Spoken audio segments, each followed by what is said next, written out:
Welcome to the Furlo Capital Real Estate Podcast, where we dive into the intricacies of passive real estate investing. And our mission is to equip people to invest wisely in both properties and people so that together we can build our wealth while improving housing. I'm James. This is my wife, Jessie. Hey, we saved our neighbor's dog today. Yeah? It made me feel so happy. Oh, how'd you do that? I was kind of annoyed at first because the neighbor kid, I guess, was walking around the neighborhood and was like, found this dog. And that's when we got home. I got home with the kids and I was like, oh my gosh, we got to get the piano. Why is there this random dog? And then I was like, okay. How would I feel if it was our dog? I would want someone to like take care of it for me and call me and do all the things. So we called and turned out like it had a Humane Society tag. And somehow they tracked the owner down and we got connected. And I guess the ID tag has a code on it. Yeah. Okay. And that like tracked who adopted it and whatever. It was our neighbor. So there you go. Felt good about that. Sweet little Pepper got returned. Oh, good. I'm so happy to hear that. Yeah, it's good when I would say sometimes, yes, it is hard when your plans don't go the way that you were thinking, but sometimes it ultimately ends up good for it. And today we're going to be talking about the business plans and projections. That's right. Specifically. So we're continuing on, taking our time on the whole due diligence piece. And this is part 5 of that, where when you are doing due diligence, it's important to look into all different aspects of a deal before you passively invest into it. And so today we're talking about, again, the business plan and projections. And so other ones that exist are you want to ask a bunch of questions about the sponsor and the property manager. You want to ask about the surrounding market, about the property itself. This is the business plan. You want to ask about the construction plan. You want to ask about the financing. You want to ask about the legal documents. And I got them all. Nice. And so those are all the things that you really just want to check into. Yeah. And so you got your questions. I do have my questions. Gave them to you. And so what we're going to do is you're going to kind of roll through them. What makes sense? What do you love? What questions do you have? And kind of go from there. Awesome. So the overarching question for this whole section is how conservative or realistic are the underlying assumptions on the significant determining factors of the property's performance?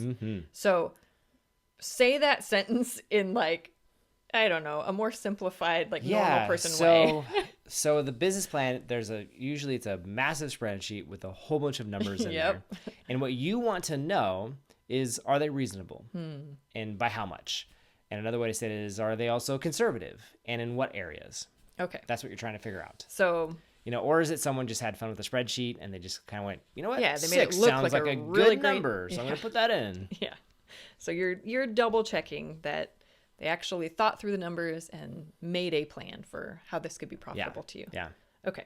So some different questions within that is, where has the sponsor intentionally kept assumptions conservative? Yeah. Why would you want to keep things conservative as opposed to like the maximum benefit or something? Yeah. Because I've always said, like, if the numbers look good when they're conservative, oh my gosh, like they're even better if you outperform them. And it really is. It's an under promise, over deliver. That does feel better than, oh, well, we thought we were going to make this, but actually, you want to go up, not down. Correct. Okay. Yep. That makes sense. Yeah.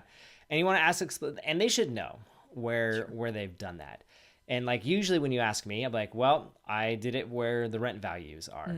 I was conservative in the sense that I thought there might be a lot of inflation going forward. And like, so expenses were higher, maybe rents didn't grow as much. Yeah. Those are areas which I'm conservative. I'm conservative on how much I thought it would cost to do the rehab. I'm conservative on the timing of how long I think it will all take to do. Buffers. So they should have very specific areas, not just, oh, I took a conservative approach. Okay, tell me more. How? Okay, that makes sense. And then you kind of want to ask them, what's the strategy? So what are some different types of strategies that they might Yeah, and so it's throw just out important there. to know how they intended what the business model is, right? Like, are we doing a fix and flip? Is this a short-term thing? You're not going to have any tenants there versus say like a value add syndication where it's like, yeah, we're going to have a bunch of tenants, we're going to have someone managing it, we're going to have it for 5 years versus, man, this is just a long-term buy and hold. Yeah. Are they anticipating doing a refinance and therefore like maybe as an investor you get your capital back and then it's just cash flow over time, or they're going to be more like, no, we're going to sell it and you'll get a massive lump sum all at once. Those are things that you just want to know. What's the business plan? And at a high level, they can, if they say, oh, it's a fix and flip, you go, oh, okay, all right. You can start to fill in the gaps easier if you know what it kind of is. Sure. That made me think of like a separate question. It's not necessarily in this list, but is there a standard, like, I don't know, business plan form that like investors use to be like, here is my business plan, here's what it looks like, here's the assumptions I'm making, and here's how it kind of plays out. That way, as an investor, I know what I'm looking at? Yes. Or are they all kind of different? So there's two different ways that you can think about it. There are some cases where like there's some tools that you just go to the websites and you can buy them and use them, and they're standard in that respect. How to evaluate a property. There's ones like Bigger Pockets has them. People like me, I'm always like underwhelmed by them, but they're there. Fundamentally, they are a very fancy form of some sort of profit and loss statement where it's like you have rent as your income, and maybe you have some other income that comes in there like laundry units or whatever, but you have your income, and then you have your expenses, which are going to all the way from insurance, taxes, maintenance, property management, utilities, whatever. And maybe there's some other stuff in there. You subtract those out, boom, you get a number. And then usually, and there's like, and we're going to spend some more money, a capital expense to make this better, in which case we think it will either A, improve the rent, or B, decrease some expense that we have. Maybe, I don't know, we're going to put in individual water meters everywhere.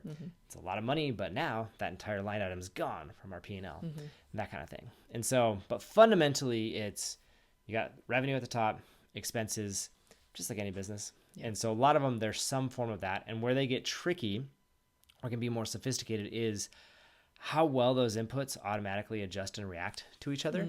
Like, for example, in mine, I have 3 columns. I have to get started. I'm like, here's what what the seller told me, their number, so I have it. Then I have what I call in place. This is what it looks like the day that I buy it. Here's what I expect it to look like. And that's already, I'm usually more conservative on the vacancy rate than what they're telling me. And then I have, and once it's stabilized, once I do the thing I want to do to add the value, here's what I think it will look like. Okay. Now for mine, time passes in between the in place and the stabilized. And so I have an assumption for expenses and revenue increases, inflation essentially. And so I account for that in the passage of time. I don't assume that it's static. Yeah. So there's things like that. It's fundamentally the same, but it's a little bit more sophisticated, and Bigger Pockets, calculators don't do that. Yeah, that makes sense. It's there's subtleties in there that you account for. Yeah. So there's a couple questions on here about like vacancy and rent rates. Tell me like what those questions, what am I asking about when I'm asking about that? So sometimes when you buy a property, especially value add, rents are going to be low and or vacancies are going to be high. And oftentimes in the business plan is we're going to raise rents and we're going to fix vacancy rates, Yeah. And so you just want to be like, tell me more. How are you going to do that? How? And I remember, what does that entail? When I was working for HP, I helped with the go-to-marketing strategy for this one product that they wanted to launch. And it was very different product. Essentially, mobile phones were now a thing, and we had a whole bunch of printers out there that couldn't print from a phone. And it was this little dongle that you plugged into the USB, and then it became Wi-Fi enabled. And our VP, and we'd have always like, we're going to sell these many units. It's like, awesome. How are you going to sell the first one? It's like, that's all I want to know. Tell me how you're going to sell one, and then I will believe you for how we're going to sell 40 million or whatever the number was. It probably wasn't that many, but it was a lot. And like, that was all I cared about. And so I think that's that same, awesome, glad you're going to raise the rents. So how are you going to do that? Yeah. What's your process? And usually the answer is going to be somewhere like, well, when someone moves out, we're going to fix it up. And then we're going to be able to charge more. Or we're going to do something else. In Oregon, it's very tricky because you can't just say, and we're going to raise rents, right? You have a cap. Yeah. And so And so that has to play into the models on how it works. So I find for all of my timing, it's not like 9 months. It's more like, and 2 years. This kind of happens through natural turnover, through some other incentive stuff. So That makes sense. it's tricky. So heading back to some of those KPIs. Yeah. Key performance indicators. Yep. Yes, I did it. Nice. That's kind of like what you were talking about with the tools and like the calculator things that are out there. Yeah. So what, like you're asking your sponsor, what are the primary KPIs that you're looking at and the projections? So walk me through what some of those might be and how I understand them. Yeah. So, again, they might tell you, we're going to make $1 million. Cool. Great. Did I put in $1,000 or did I put in $100 million? Those are two very different returns. How do I determine this? And so that's often what those KPIs are doing is they're giving you the primary ones, then you have some secondary ones, but the primary ones, they're giving you more like ratios. So for example, like a classic one is your average annual return. It looks just like a return on investment calculation, but it's done over time, just an average of it. And so you can tell like, oh yeah, okay, if I put in $50,000 and I get an average annual return of 10%, you go, cool. That means I got $5,000 on average every year, which is awesome. Yeah. For syndications, it's usually not that during the hold period, and then it's just all like a lump sum at the very end, which is why a measurement like the internal rate of return is super valuable because it accounts for that. It says, yeah, cash flow tomorrow is worth less than cash flow today. And so you want to look at that too, and kind of like that kind of gives you a clue for, oh, if the average annual return is nice and high relative to the IRR, that should tell you instantly, ooh, almost all the cash flows come in later, which is potentially more risky. Yeah. There's other ones. The cash on cash is a classic one. That is your return that you get during the hold period. If you never sold the property, what would your return look like just from the cash flows coming off of it?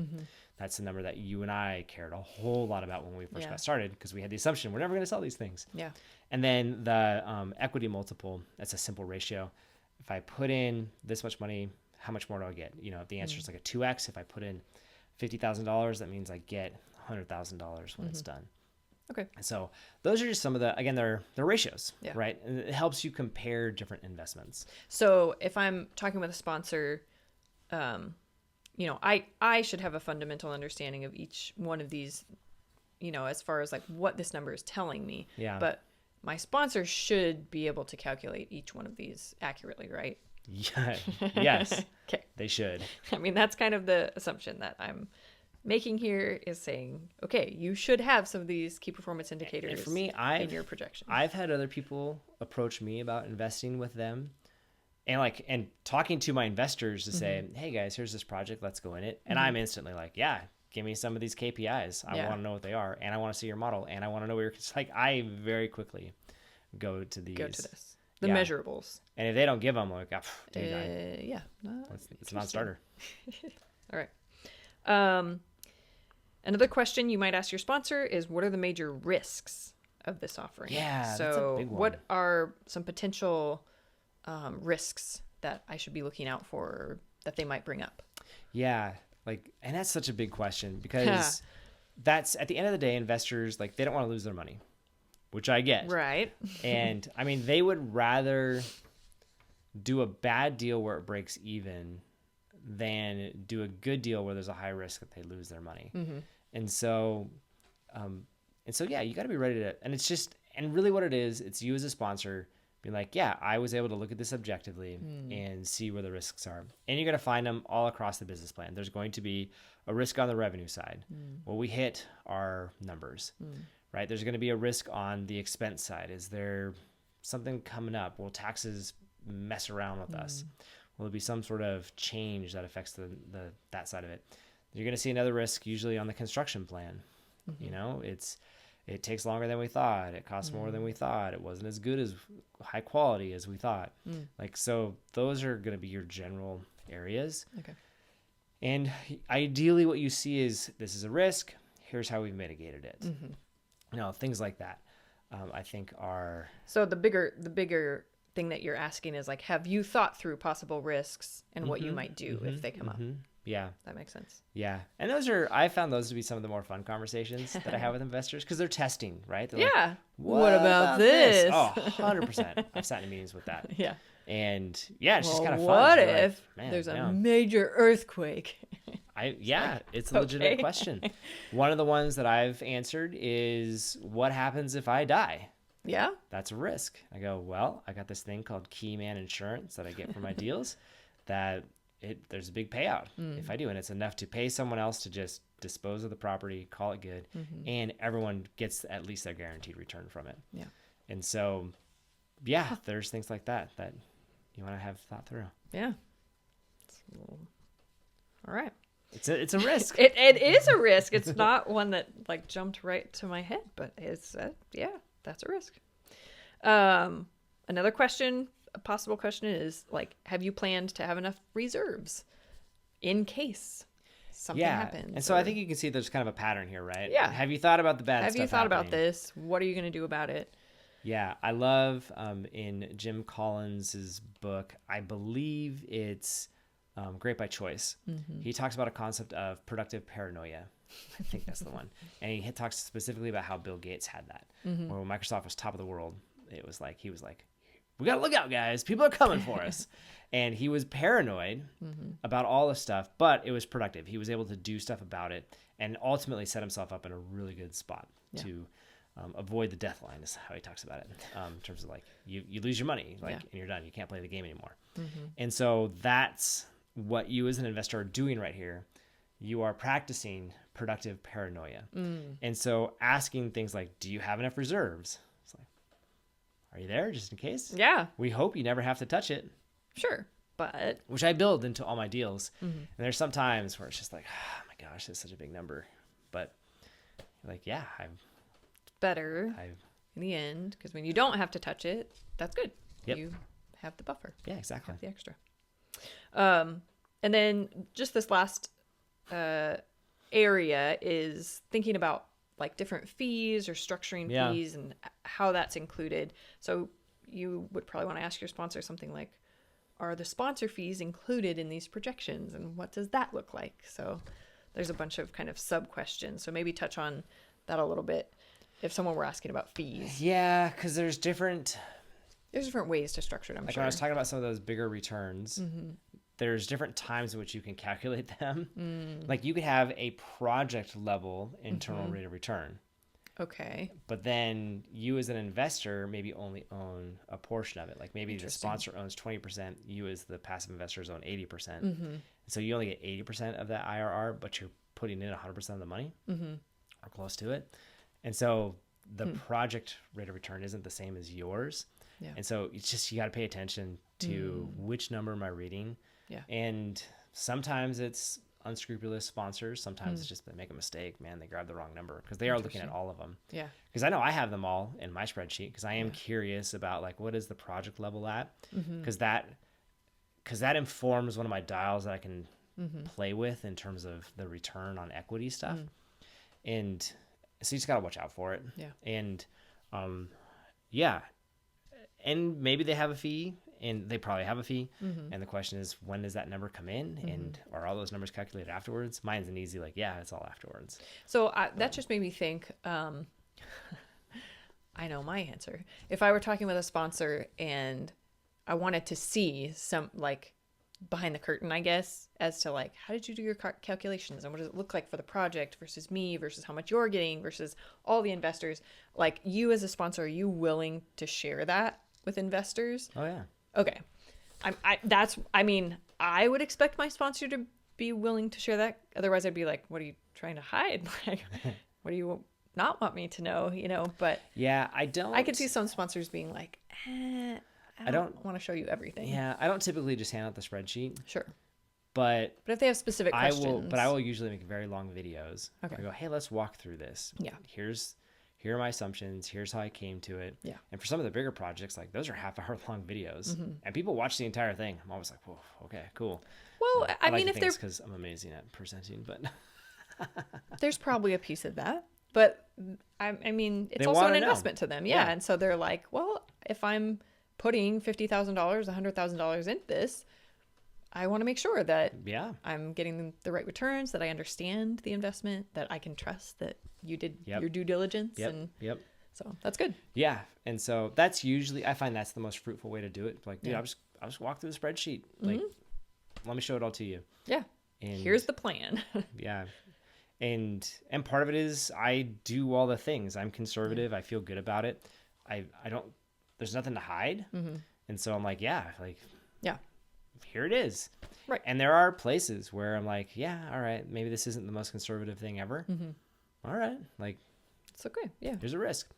And so, but I'm also like, but I feel like we can do this, that kind of thing. So like a really good one is this is happening right now in Oregon, is that there's a bunch of properties out there, multifamilies, where the owner pays for all the utilities because it's just, they're all on a single water, single sewer. They use big trash cans, dumpsters, that kind of thing.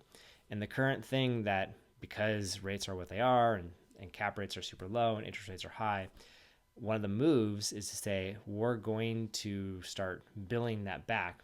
It's called RUB, ratio utility billing, back to the tenants. And that's a way where it's suddenly like, dude, you can find tens of thousands of dollars a year just in that. And so you might say, if you got 10 units and your water bill is $1,000, you go, all right, cool. Everyone is now $100 towards water. And you can do the same thing for trash. Electricity is usually split out. But that's something that's currently going through Oregon. That'll last about a decade, and then everyone will just be on the RUB system, and it won't matter anymore. And that opportunity will be gone. But at least for now, that's one that's there. Interesting. Personally, I would love for a deal to make sense without having to do that. Sure. And then you can layer that on top, and you go, sweet, cherry on top. We added it. But the numbers don't work otherwise. And so that is one where I'm like, yeah, we're building that in. Is there a risk here that we're going to get our target rents plus this? Yeah, that's the risk. But this is the only way the math works out. So we have to do this. And I've done my research to mitigate by saying this community has a good enough income. There's enough people who will be willing to pay for this. And there's things that we can do from a community building or just community standpoint to make it a pleasure to live there. Yeah. And we have the software to make sure the billing all happens. Like, there's that kind of stuff. So that's kind of what that looks like overall. Nice. Yeah. I love it. So that's the business plan, man. All right. Oh, you thought we were going to talk all about spreadsheets and stuff. I'm good. Yeah, I kind of thought it was going to be more spreadsheety. More technical. But it's good. Just asking the questions, knowing what to look for and how to look for it. And I'm going to say from now on that I practice productive paranoia instead of pessimism. There you go. As long as it's genuinely productive, yes. Oh, it has to be trick. Measurable. Oh, man. We have to be moving forward, not just stopping. Yes, exactly. So there it is. Yeah, and we have this is like one part of an entire ebook that you can get from our website, furlo.com. And you can download it. It's free. And it's got a ton of questions. I think it's 196 questions total. And so feel free to check those out, and hopefully it will help you as you are evaluating different deals as well. And if you enjoyed this, along with, if you enjoyed this, we would love it if you left a rating wherever it is that you listen to podcasts. And so, thanks for listening, and have a great day.